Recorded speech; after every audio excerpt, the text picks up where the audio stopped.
Шавал айында 6 күн орозо кармаптыр. 1 жыл орозо карма деген соопту табам деген биздин урматтуу аял затынан көп суроолор келип атат. Рамазан айында биз аялдар көпчүлүгүбүз карыз болуп калат эмеспизби? Ар кандай себептерге байланыштуу. Ошондо биз Шавал айында 6 күндү кармап койсок ошо карыздан кутулган болобузбу? Же Шавал айында 6 күндү кармабанан карыздан кутулуп беребизби? Же биринчи карыздан анан Шавал айында 6 күндүбү деп ар кандай көп суроолор келип атат да. Ушул боюнча караңыздар. Биринчи, Рамазандын орозосун казасын кармап бериш керек да. Неге дегенде бул фарз болгон да. Рамазан айында орозо фарз. Хоч не хоч обязательно кармаш керек да. Эгер үзүрүңүз жок болсочу, бир себептерге байланыштуу сиз мындай үзүрүңүз жок болсо.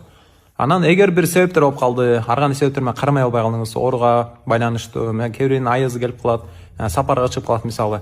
Айтып бүткөндөн кийин кармап бериш керек да. Кармап бериш, казаны кайра толуктап бериш важип болот да. Ошон үчүн биринчи казаны кармап бересиз.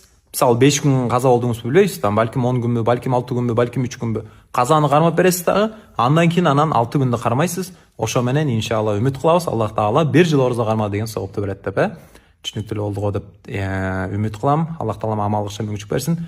Анан ошо урматтуу апа эже карындаштар, аябай сүйүнүп атам. Аллахым ыраазы болсун, Аллахым кабыл кылсын.